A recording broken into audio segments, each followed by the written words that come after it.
राहुल अपनी ऑफिस में बैठा हुआ है। अचानक उसका फोन घनघना उठता है और वह फोन उठाते हुए कहता है कि हाँ बोलिए, क्या कहना चाहते हो सौरभ। तो सौरभ यहाँ राहुल से कह रहा होता है कि राहुल, अक्सर मैं आपसे यही कहता था कि तुम्हारे पिता के किसी अन्य महिला से अवैध संबंध हैं। यदि आपको उनको रंगे हाथों पकड़ना है तो अपनी मम्मी के साथ आ जाओ और आज रात 11 बजे उस होटल डिलाइट में आपके पिता उस महिला को लेकर आने वाले हैं।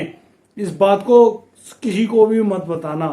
दोस्तों, इतना कहकर सौरभ राहुल का फोन कट कर देता है और अब राहुल सोच रहा होता है कि मैं अब क्या करूं। वह सीधा घर रवाना हो जाता है और अपनी माँ को पूरी बात बताता है। यहाँ उसकी माँ भी यकीन नहीं कर पाती है, तो वह कहता है कि माँ, आज रात 11 बजे आप मेरे साथ चलिए और मैं आपको दिखाऊंगा कि यहाँ हमारे पिता क्या गुलछर्रे उड़ा रहे हैं और उन्होंने किसी अन्य महिला से कैसे अवैध संबंध बना रखे हैं। दोस्तों, आइए जानते हैं कि पूरी घटना में क्या हुआ और कैसे उसने अपने पिता को रंगे हाथों पकड़ा और फिर क्या होता है। पूरी घटना की जानकारी के लिए बने रहिए हमारे साथ वीडियो में अंत तक। नमस्कार, आदाब, सत श्री अकाल दोस्तों, मैं विषम प्रकाश स्वागत करता हूं आपका हमारे यूट्यूब चैनल किसी क्राइम कर। दोस्तों, हमें सब्सक्राइब करें, नोटिफिकेशन बेल को दबाना बिल्कुल ना भूलें। दोस्तों, आज का बेहद ही हैरान करने वाला मामला सामने आया है हरियाणा के अंबाला से।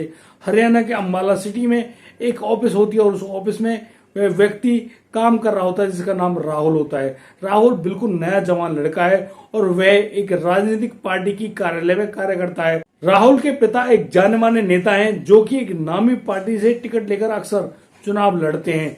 दोस्तों, यहाँ पूरी जिम्मेदारी उस लड़के की ही होती है उसके पिता के बाद, और वह लड़का अपने पिता के बाद देखता है उनके आने जाने सभी प्रकार के कार्यक्रमों को एक मैनेजर की भांति देख रहा होता है। दोस्तों, यहाँ राहुल के पास जब फोन आता है सौरभ का, तो सौरभ बताता है कि आज रात 11 बजे तुम्हारे पिता किसी अन्य महिला के साथ होटल डिलाइट में मिलने वाले हैं। यदि तुम उन्हें रंगे हाथों पकड़ना चाहते हो, उनको देखना चाहते हो, तो तुम आ जाना रात को 11 बजे। दोस्तों, ऐसा कहकर सौरभ तो फोन काट देता है, लेकिन राहुल के दिमाग में बहुत कुछ चल रहा होता है। राहुल अब अपने सीधा घर जाता है और अपनी माँ को यह सब बताता है, तो उसकी माँ भी यकीन नहीं कर पाती है और देखते देखते समय बीतता है और रात के करीब 10 बज जाते हैं। राहुल कहता है कि माँ, आप चलिए, मैं आपको अपने पिता की करतूतें दिखाता हूँ। और दोस्तों, दोनों माँ बेटा गाड़ी में सवार होकर होटल डिलाइट पहुंच जाते हैं और रिसेप्शन के पास एक छोटी सी जगह होती है और वहां पर छुप कर देख रहे होते हैं। तभी समय होता है 11 बजने का और यहाँ पर वह नामी नेता अपनी गर्लफ्रेंड के साथ, जो कि उन्हीं की कॉलेज में प्रिंसिपल के पद पर कार्य करती हैं, वो उस होटल के अंदर दाखिल होते हैं और होटल के रिसेप्शन से अपने रूम की चाबी लेकर वह नेता अपनी उस गर्लफ्रेंड, उस महिला को लेकर अपने कमरे में चला जाता है। इस पूरी घटनाक्रम को वो माँ बेटे छुप कर देख रहे होते हैं।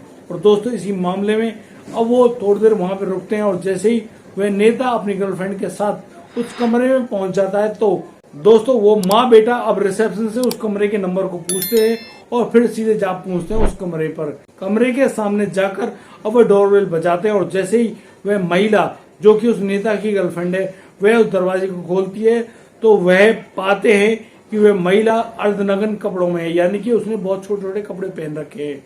दोस्तों, उसे देखकर उस राहुल की माँ बिल्कुल हैरान और तंग रह जाती है, आखिर यहाँ पर हो क्या रहा है। दोस्तों, वह उस महिला के मुंह पर थप्पड़ जड़ती है बहुत तेज से और दोस्तों वह सीधा उस कमरे के अंदर दाखिल हो जाती हैं और वहां पर वह जाकर देखती है कि वह कथित नेता भी नग्न कपड़ों में एक चादर ओढ़कर बेड पर लेटा हुआ है। दोस्तों, यहाँ अपनी पत्नी को देखकर वह कथित नेता हैरान रह जाता है, परेशान हो जाता है कि आखिर तुम यहाँ क्या कर रही हो, वह पूछता है, लेकिन उसके मुंह से कोई भी जवाब या कोई सवाल नहीं निकल रहा होता है। और यहाँ पर उस नेता की पत्नी उससे कहती है कि यदि तुम्हें थोड़ी बहुत भी शर्म बाकी है तो तुम बेशर्मों की भांति यहाँ से खड़े हो जाओ और अपने कपड़े पहन लो। तुम्हें शर्म आनी चाहिए, तुम 2 बच्चों के पिता हो, तुम्हारे बच्चे इतने बड़े हो गए कि उनकी शादी होने का समय आ गया है, लेकिन तुम तो बेशर्मों की भांति इस गंदी औरत के साथ इस होटल में पड़े हुए हो और रंगरेलियां मना रहे हो। दोस्तों, यहाँ नेता से ना उठा जा रहा है ना बैठा जा रहा, आखिर वो क्या करे। तो वह महिला, जो कि उनकी पत्नी है, अपने बेटे राहुल को लेकर अपने साथ उस होटल से तुरंत निकल जाती हैं। दोस्तों, अब ये नेता भी अपने कपड़े पहनते हुए उस होटल से निकल जाता है। अब यहाँ बुरा हाल होता है उनकी गर्लफ्रेंड का, जो कि अर्धनग्न कपड़ों में उसी कमरे में खड़ी है और वह बड़े सख्ते में है और सोच रही है कि वह अब क्या करे, कहाँ जाए। दोस्तों वह बड़ी परेशान और हैरान है, आखिर उसके साथ क्या हुआ। अब वह उस कमरे के अंदर ही मौजूद होती है। इतने में राहुल की दी गई तहरीर के अनुसार अब पुलिस उस होटल के अंदर दाखिल होती है और उस महिला को गिरफ्तार करके अपने साथ ले जाती है। जैसे ही उस कथित नेता की वह गर्लफ्रेंड महिला गिरफ्तार होती है तो वह फोन करती है उस कथित नेता के पास, लेकिन कथित नेता अब कोई भी फोन नहीं उठा रहा होता है। दोस्तों पुलिस जब उस महिला से पूछताछ करती है तो यहाँ पर महिला बताती है कि उसका नाम प्रेमिला है और प्रेमिला एक स्कूल में इंग्लिश टीचर हुआ करती थी। एक फंक्शन में जब ये नेता उस स्कूल में आए तो उनकी आंखें चार हो गईं और यहाँ पर वह महिला प्रेमिला, जो कि शादीशुदा है और उनके 2 बच्चे भी हैं, वे अपना दिल दे बैठती हैं उन नेता को और वे नेता भी अपना दिल दे बैठते हैं प्रेमिला को। दोस्तों उस नेता के अक्सर बुलाने पर प्रेमिला मिलती जुलती रहती हैं। अक्सर स्कूल में बिजी होने के कारण वो मिल भी नहीं पाती हैं। तो यहाँ पर अब वह कथित नेता उस प्रेमिला को एक प्रलोभन देते हैं और उनको कहते हैं कि तुम मेरी कॉलेज में प्रिंसिपल के पद पर नियुक्त हो जाइए और फिर हमारे पास पूरी आज़ादी होगी और हम जब जी चाहें हम मिला करेंगे। मैं आपको ड्राइवर और गाड़ी भी मुहैया कराऊंगा। दोस्तों इतना कहकर प्रेमिला उस कथित नेता की बातों में आ जाती है और उसके कहे गए अनुसार उसको ड्राइवर और गाड़ी भी मिलती है। अब जब भी उस कथित नेता का मन करता वह उस ड्राइवर को आदेश देता और वह प्रेमिला को अपनी गाड़ी में बिठाकर रात को 11 बजे से सुबह 3 बजे तक उसी होटल में ही रंगरलियां मनाते और फिर उस महिला को उसके घर उसके ड्राइवर द्वारा छोड़ दिया जाता। यहाँ पर बड़े प्यार से प्रेमिला की जिंदगी कट रही होती है, लेकिन उनके संबंध तो गलत हैं। यानी कि एक नेता के इस प्रकार का वह संबंध बेहद ही शर्मनाक है, जो कि एक नामी पार्टी से जुड़े हुए हैं। आखिर कोई नेता ऐसे कैसे कर सकता है, जबकि उसके 2 बच्चे भी हैं जिनकी शादी की उम्र हो गई है, यानी कि एक बेटा और एक बेटी।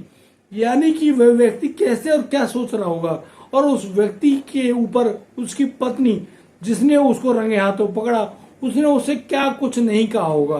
दोस्तों यहाँ पर जब वह नेता अपने घर पहुंचता है तो यहाँ पर उसकी पत्नी कह देती है साफ कि अब मैं दोबारा उस महिला को देख ना लूं। वह महिला कहाँ क्या करती है, कैसे करती है, उसके बारे में उसका नाम मैं सुन भी ना लूं कभी भी किसी के भी मुंह से। और मैंने उसको गिरफ्तार करवा दिया गया है पुलिस से और उस पर गंभीर आरोप भी लगाए गए हैं। उसने मेरे बसे बसाए परिवार को, मेरे घर को तोड़ना चाहे तो उसके परिणाम वह अवश्य भुगतेगी। ऐसा कहकर वह अपने पति से कहती है कि तुमको शर्म आनी चाहिए, तुम इस प्रकार के कृत्यों को अंजाम देते हैं इतने बड़े नेता होने के बाद, तुम्हें शर्म नहीं आती। अरे मैं भी तो हूं, आपको जो कुछ करना है मेरे साथ करिए, मैं क्या मर गई हूं। दोस्तों इतना कहकर वह अब नेता शर्म के मारे अपना चेहरा नीचे की तरफ झुकाए हुए, वहीं पर उसकी बेटा और बेटी भी खड़े हैं। यानी कि एक बेटा और बेटी अपनी औलाद के सामने किसी भी पिता का इस प्रकार से लज्जित होना बेहद शर्मनाक है। दोस्तों आप कोई भी काम करें, कैसे भी काम करें, लेकिन इस प्रकार के घिनौने काम ना करें कि आपको अपनी ही औलाद के सामने इस प्रकार से बेशर्म होना पड़े, यानी कि आपको लज्जित होना पड़े। दोस्तों ये बेहद ही शर्मनाक कृत्य हैं। हमारा आपसे हाथ जोड़कर निवेदन है कि इस प्रकार की किसी भी कृत्य को बिल्कुल भी अंजाम ना दें जिनके परिणाम बेहद ही गंदे हैं। और दोस्तों यदि आपको हमारी वीडियो और दी गई जानकारी अच्छी लगी हो तो आप हमें लाइक करें, कमेंट करें, शेयर करें और हाँ सब्सक्राइब करना बिल्कुल ना भूलें। दोस्तों दीजिए मुझे इजाजत, मिलता हूं आपसे कल रात ठीक 8 बजे। तब तक के लिए आप बढ़िया रहें, बेहतर रहें, हमारे अपने परिवार का बखूबी ख्याल रखते रहें। जय हिंद, जय भारत।